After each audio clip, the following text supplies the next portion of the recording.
Muy bienvenidos amigos y hermanos al estudio diario de lecciones de Escuela Sabática. La palabra de Dios dice: mas buscad primeramente el reino de Dios y su justicia, y todas las demás cosas vendrán por añadidura. Por eso, a partir de este momento, Radio Adventista, la voz de la verdad, te invita a mantener la sintonía del cielo para que puedas escuchar y comprender el estudio de hoy con nuestro hermano Humberto Cativo. Muy buenos días, queridos hermanos y amigos. Nuevamente estamos con ustedes a través de Radio Adventista, la voz de la verdad. Hoy es martes 10 de octubre y hoy estudiaremos la lección titulada Según la costumbre de Moisés. Vayamos al libro de los Hechos y leamos el capítulo 15 y el versículo 1. ¿Qué nos dice? ¿Qué tema estaba causando disensión? ¿Por qué algunos creían que esto no era exclusivamente para la nación judía? Veamos qué nos dice. Hechos 15, versículo 1 dice: entonces, algunos que venían de Judea enseñaban a los hermanos: si no os circuncidáis conforme al rito de Moisés, no podéis ser salvos. Dice, algunos que venían de Judea. ¿Qué era Judea? No menciona ni siquiera de dónde o quiénes eran. Dice, algunos, no se nombra a los agentes de la disensión.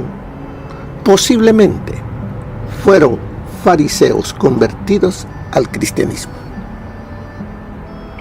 Se recuerde que los fariseos eran los más estrictos en la ley de Moisés. Y enseñaban, dice, a los hermanos, o sea, los que habían llegado de Judea, donde estaba el centro, donde estaban todos los apóstoles, donde había vivido el Señor Jesús, muerto el Señor Jesús.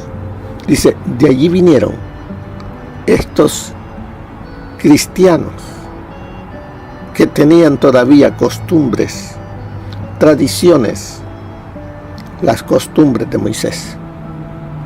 ¿Y qué es lo que enseñaban?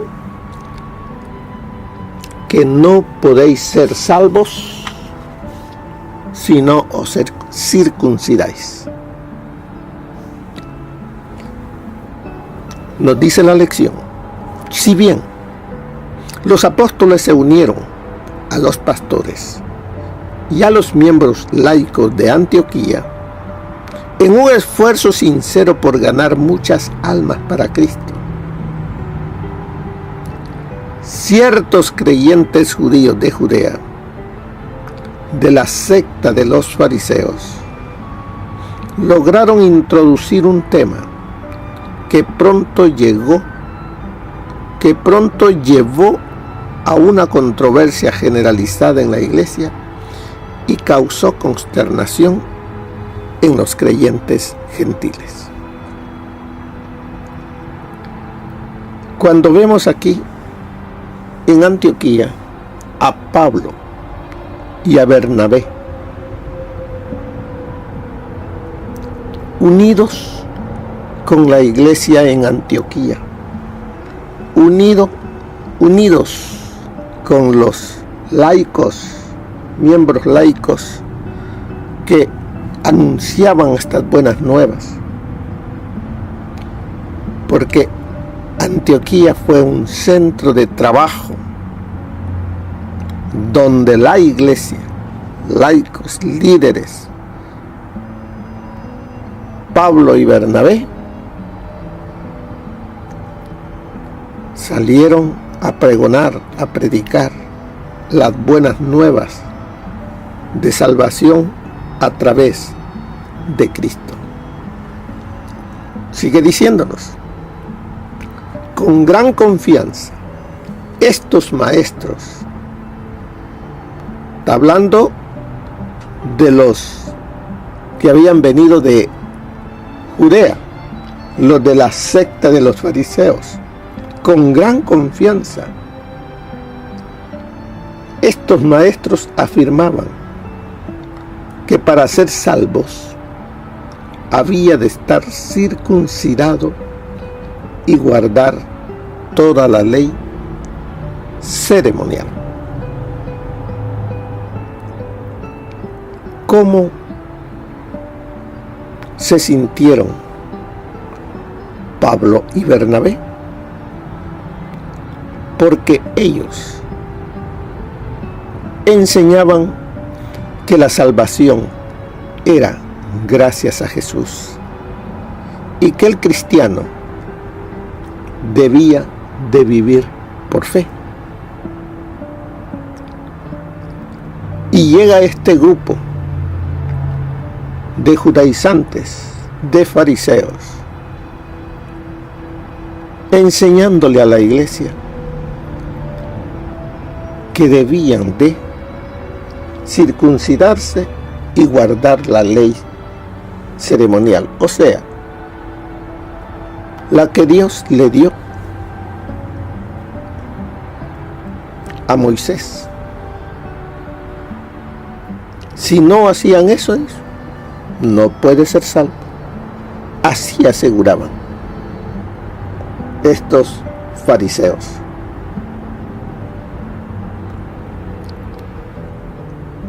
¿Qué sucedía con estos hermanos que habían llegado a Antioquía llevando esta doctrina que no era y que no habían sido aprobados por los líderes de la iglesia? Porque nos dice ahí en el capítulo 15, versículo 24, los líderes de la iglesia en Jerusalén dicen: por cuanto hemos oído que algunos que han salido de nosotros, a los cuales no dimos orden, os han inquietado con palabras, perturbando vuestras almas, mandando circuncidaros y guardar la ley. Los líderes de la iglesia le dicen a Pablo, a Bernabé y a los hermanos de Antioquía que ninguno de ellos los mandó para que enseñasen esa doctrina de la circuncisión y que guarden la ley de Moisés.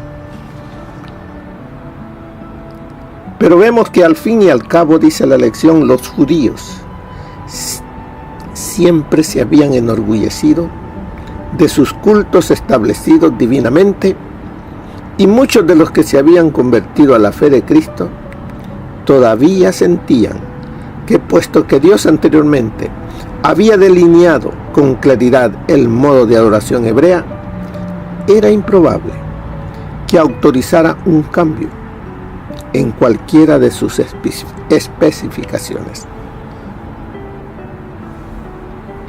Ellos creían que debían de seguir guardando las leyes ceremoniales y debían de circuncidarse, porque todo eso Dios lo había dado.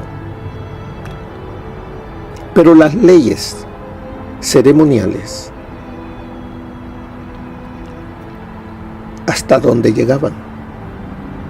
¿Qué enseñaban? Las leyes ceremoniales enseñaban a aquel que había de venir, al Mesías, y tenían su cumplimiento en la vida y en la muerte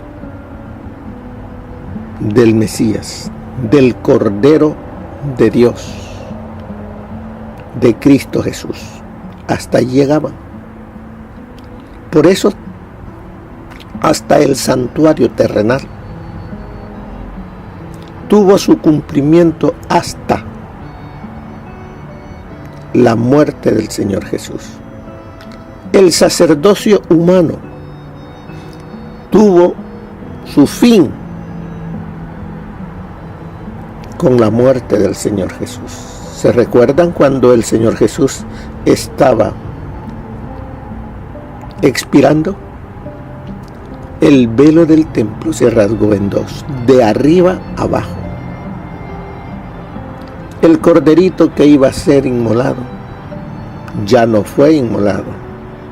Hubo un grande terremoto y el sacerdote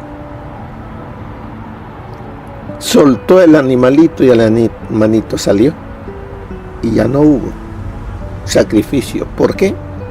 Porque el verdadero sacrificio se estaba realizando allá en el Calvario. El Señor Jesús estaba dando su vida por nosotros los pecadores, pagando el precio. Todo eso llegaba hasta Jesús. Ahora, en Antioquía vivían los cristianos que habían aceptado ese sacrificio y ahora lo vivían y lo aceptaban por fe. Pero, como dice aquí, muchos de los cristianos, los primeros cristianos, fueron judíos. Y ellos habían vivido toda su vida obedeciendo las leyes de Moisés, teniendo las costumbres de la circuncisión, de los ritos. Dios lo había establecido, sí, pero hasta la muerte de Jesús. Pero ellos no habían hecho ese cambio en su mente, no lo percibían. Y entonces todo ello causaba discusión dentro de la iglesia, en la cual estaban llegando muchos que no eran judíos, que se consideraban gentiles. Estaban llegando a los pies de Cristo y la iglesia crecía.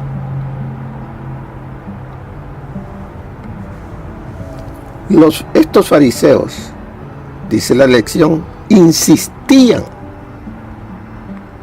en que las leyes y las ceremonias judías debían incorporarse a los ritos de la religión cristiana.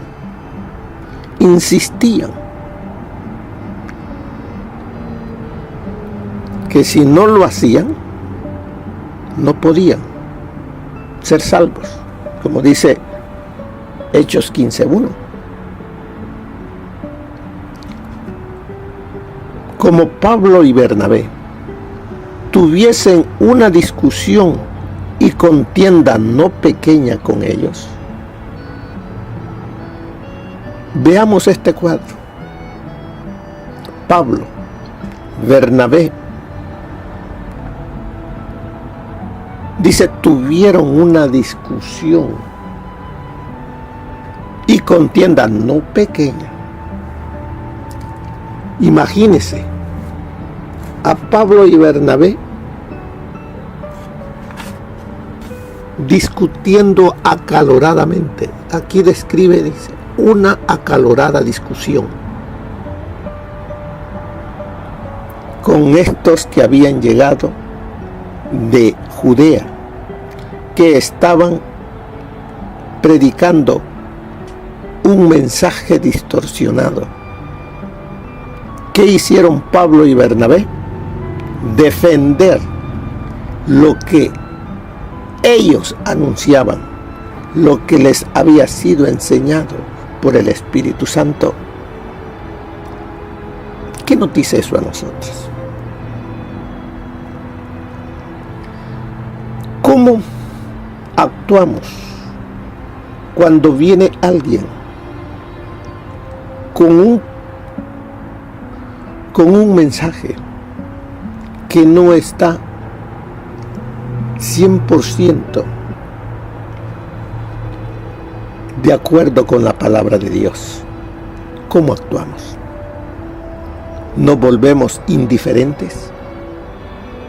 Hay que ver cómo sale, o hay que vean cómo sale. ¿Qué creen que hubiese pasado si Pablo y Bernabé hubiesen actuado de esa manera? De darle poca importancia a lo que esta gente estaba enseñando.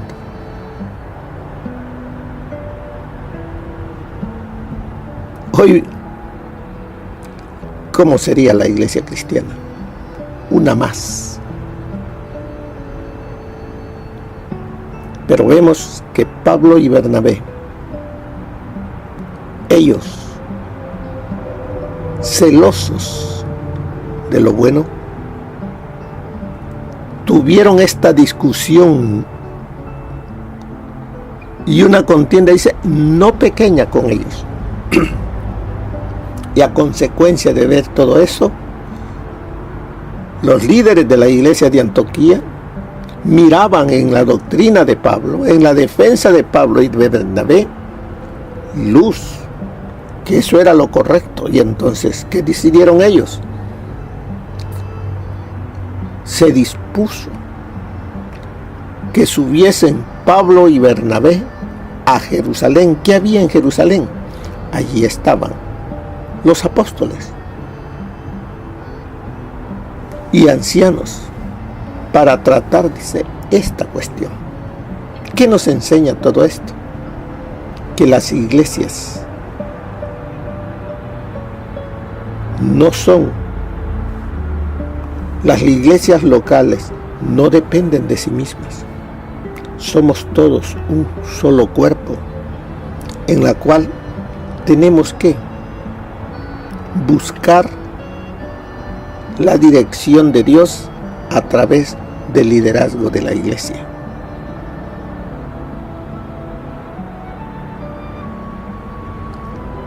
Y dice, tardaron, dice la lección, tardaron en discernir que todas las ofrendas sacrificiales habían prefigurado la muerte del Hijo de Dios, en la que el tipo se encontró con el antitipo y que los ritos y las ceremonias de las dispensaciones mosaicas ya no eran obligatorias después de la muerte de Jesús. Este grupo que habían llegado de Judea habían tardado en discernir. Ellos estaban enseñando un mensaje a medias. ¿De qué modo se resolvió esta disputa? Recuerde que esta disputa sucedió en Antioquía. Luego Pablo y Bernabé fueron enviados a Jerusalén. Y no solamente ellos, sino también otros hermanos que fueron con ellos. Y dice, ellos pues, habiendo sido encaminados por la iglesia, pasaron por Fenicia, Samaria, contando la conversión de los gentiles, y causaban gran gozo a todos los hermanos. O sea que toda esta caravana de hermanos que bajaron a Jerusalén, porque Antioquía está al norte, cada lugar que iban, se presentaban con los hermanos y les daban estas buenas nuevas de salvación, que el cristiano vivirá por fe y no bajo las leyes de Moisés, las cuales ya habían llegado hasta la muerte de Jesús. Por eso dice, contando la conversión de los gentiles, y causaban gran gozo a todos los hermanos. Eso está en 15:3. Y llegados a Jerusalén, fueron recibidos por la iglesia y los apóstoles y los ancianos y refirieron todas las cosas que Dios había hecho con ellos. Dieron un reporte, los hermanos, de cómo la iglesia estaba creciendo en Antioquía, cómo la iglesia vivía este cristianismo. Pero algunos de la secta de los fariseos que habían creído se levantaron diciendo, aquí viene el otro grupo ya, que sí se habían hecho cristianos, pero ellos mantenían las costumbres de Moisés. ¿Qué decían ellos? Es necesario circuncidaros. Y la circuncisión, Dios les había dicho que debían hacerla cuando el niño tuviese 8 días de nacido. Pero ya una persona mayor, ¿qué causaría en ellos? Dolor, más sufrimiento. ¿Se recuerdan? Cuando uno de los hijos de Jacob, cuando Dina fue violada y pidieron que fuese circuncidado todo el rey y el hijo y todos los del pueblo para aceptarlos, ¿qué hicieron 2 de los hijos cuando estaban en el peor momento de dolor? Llegaron a hacer destrozos. ¿Cuántos vendrían a Cristo hoy si la gente tuviese que hacerse la circuncisión? No era necesario. No es necesario. Lo que tenemos que hacer es una circuncisión, pero del corazón. El prepucio que tiene que ser cortado es el pecado. Ese pecado que está en nosotros, eso es lo que tiene que, con la ayuda del Espíritu Santo, porque es Él quien nos convence de justicia, de juicio y de pecado. Sigue diciéndonos en el verso 6, después de que estos de la secta de los fariseos que se levantaron diciendo es necesario circuncidarlos y mandarles que guarden la ley de Moisés. Imagínense este grupo allí en esta reunión donde está la iglesia de Jerusalén. Se levanta este grupo diciendo que para aceptarlos es necesario circuncidarlos y mandarles que guarden la ley de Moisés. Así de tajantes estaba este grupo. Se reunieron los apóstoles, los ancianos, para conocer de este asunto. Y después de mucha discusión, o sea que había un debate bastante fuerte allá en Jerusalén. ¿Por qué? Como la gran mayoría habían vivido bajo la costumbre de Moisés, muchos creían todavía que debían aquellos que viniesen a la iglesia cristiana llevar también lo que habían vivido ellos como judíos. Y este grupo de los fariseos no había hecho la transición de que ahora en Cristo Jesús ni el judío vale por ser circuncidado, ni el gentil por no ser circuncidado, sino el cristiano es aquel que ha permitido la cirugía del corazón, de quitarle el corazón de piedra y permitir que el Señor ponga un corazón de carne que viva una vida para el Señor Jesús. ¿De qué sirve una circuncisión si no se vive? Sigue diciéndonos, después de mucha discusión, dice el verso 7, Pedro se levantó y les dijo: varones hermanos. Imagínese usted, no se habían puesto de acuerdo. Unos decían una cosa, otros decían otra, y no había un consenso de acuerdo.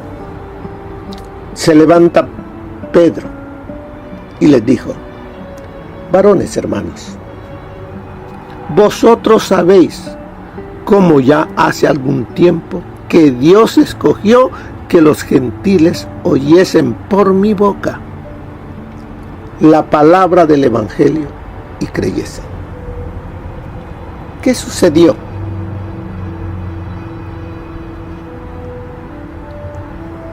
Pedro, leeré del comentario bíblico, Pedro se levantó.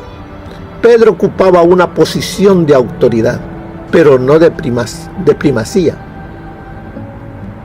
porque él no presidía este concilio. Y aunque su discurso dio la nota clave para la última decisión, no propuso la solución final. El hecho de que hubiese sido el instrumento en la conversión de Cornelio, un romano, quizá el primer gentil que se hizo cristiano, y de que esa conversión había sido aprobada por la iglesia, lo colocaba en una situación especialmente favorable para aconsejar que se aceptara en esta ocasión a otros gentiles. Así es de que vemos aquí el Espíritu Santo tomó este instrumento, Pedro, para traer a la iglesia lo que el Espíritu Santo había hecho ya en tiempos pasados, cuando Cornelio y toda su familia y gente que él invitó, familiares y toda su casa, escuchando las buenas nuevas de salvación a través de Pedro, fueron llenos del Espíritu Santo. Eso se encuentra allí en Hechos, capítulo 11, del 1 al 18. Y dice, verso 8, y Dios que conoce los corazones, les dio testimonio, dándoles el Espíritu Santo, lo mismo que a nosotros. Confirmaba allí Pedro lo que el Espíritu Santo había hecho con los gentiles. ¿Qué les está diciendo? El Espíritu Santo no pidió que fueran circuncidados. El Espíritu Santo no pidió que siguieran las leyes de Moisés. El Espíritu Santo miró sus corazones y los aceptó, porque ellos, el que conoce los corazones, miró en el corazón de esta gente ese amor por Jesús, ese deseo de vivir para Jesús. Y ninguna diferencia, dice el verso 9, hizo entre nosotros y ellos, purificando, ¿por qué dice? ¿Por la circuncisión? ¿Por guardar la ley de Moisés? No, leamos el versículo 9, y ninguna diferencia hizo entre nosotros y ellos, purificando por la fe sus corazones. Ahora pues, ¿por qué tentáis a Dios poniendo sobre la cerviz de los discípulos, un yugo que ni nuestros padres ni nosotros hemos podido llevar. ¿Por qué tentáis a Dios? Es decir, ¿por qué tenéis que pedir señales a Dios cuando Él ya había manifestado su voluntad, aceptando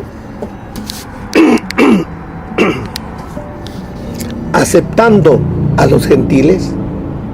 ¿Era acaso más poderosa la voluntad del hombre para oponerse a la voluntad de Dios? Los judíos habían tentado a Dios en el desierto, Hebreos 3:9, cuando a pesar de las maravillas que había hecho en su favor, formularon contra los dirigentes que Él les había dado. Habían tentado a Cristo en 1 Corintios 10:9 y su desobediencia les había traído el castigo de las serpientes venenosas.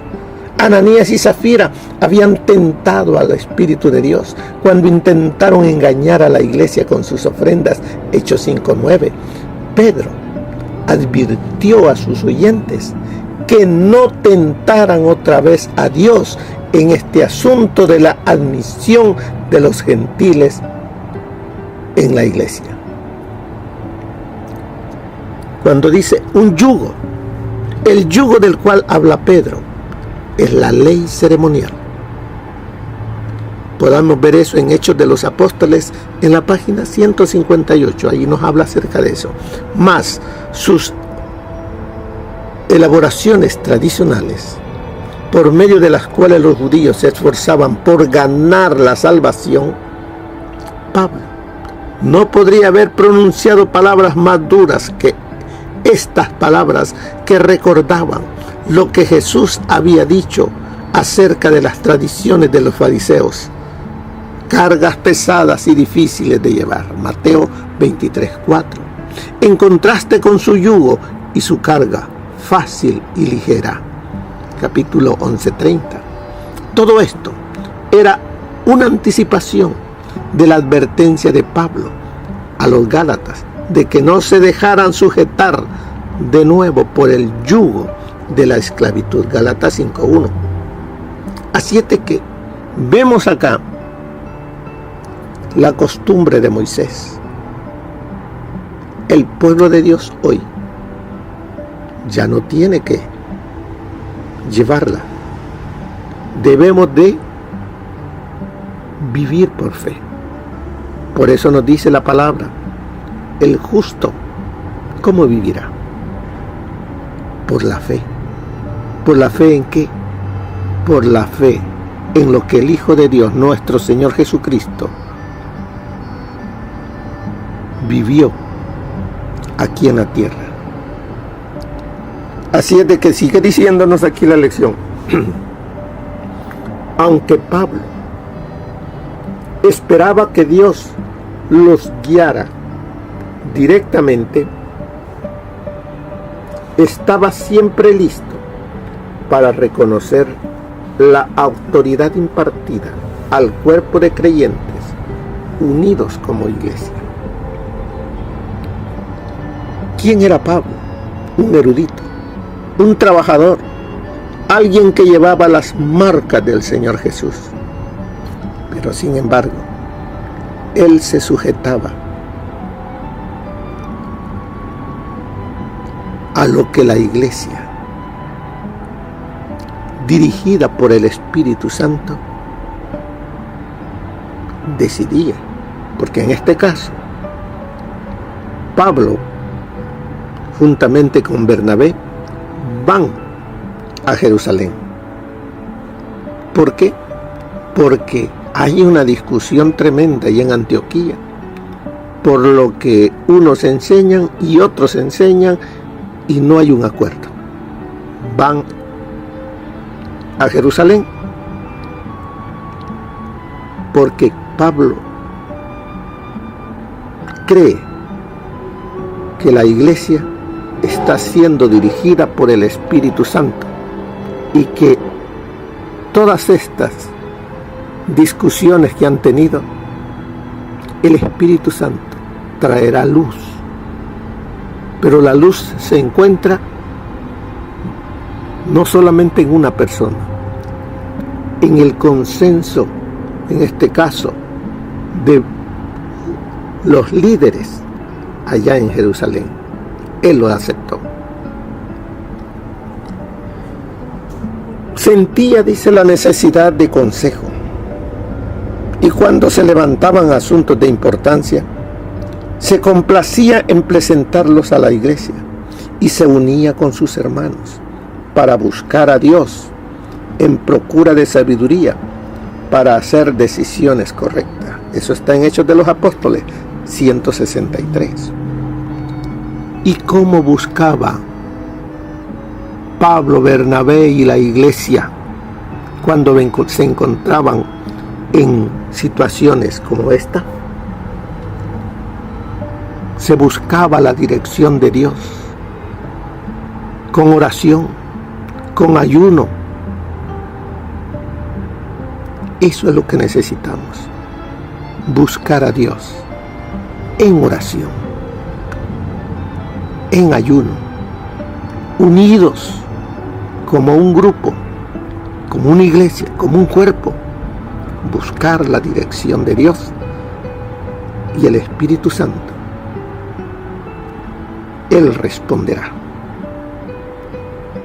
Es interesante que Pablo, que a menudo hablaba de su vocación profética y de cómo Jesús lo había llamado y le había dado su misión, estuviese tan dispuesto a trabajar con el cuerpo mayor de la iglesia. Pablo no se consideraba el único, no. Pablo, él era un miembro del cuerpo de Cristo. Y él trabajaba unido a ese cuerpo. ¿Qué nos dice esto a nosotros, hermanos?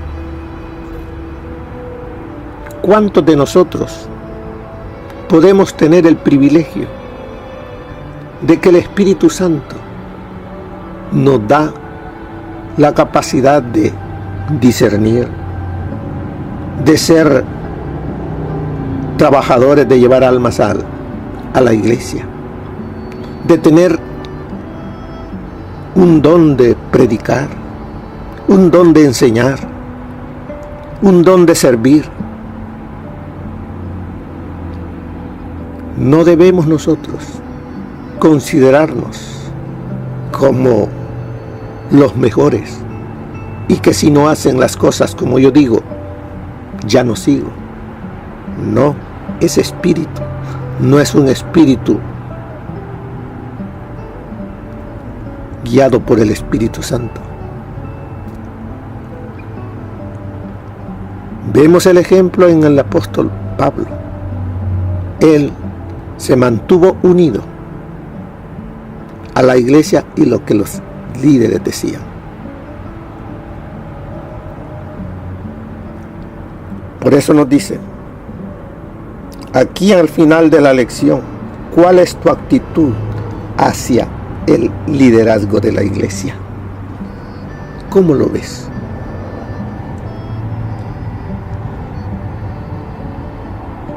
También nos dice, ¿cuán cooperador eres? ¿Por qué es tan importante la cooperación? ¿Podríamos funcionar si todos hicieran solo lo que quisieran, independientemente del cuerpo mayor? ¿Hacia dónde iría la iglesia? Bien, hermanos, respóndase a esas preguntas. El tiempo ha pasado y hay mucho más de qué hablar en estas lecciones, pero que el Espíritu Santo los guíe y los dirija, como dirigió a Pablo, a Bernabé, a Pedro y a muchos más, a mantenernos unidos a Cristo y mantener la unidad dentro de la iglesia. Que el Señor les bendiga. Que tengan un feliz día. Bendiciones. Gracias por habernos acompañado en el estudio de hoy de Lecciones de Escuela Sabática. Te esperamos para nuestra próxima transmisión aquí por Radio Adventista, La Voz de la Verdad. Y recuerda sintonizarnos siempre, también puedes encontrar estos audios en nuestro canal de YouTube. Búscanos como La Voz de la Verdad. Allí encontrará estos audios. Que tengas un feliz día. Te esperamos para la próxima.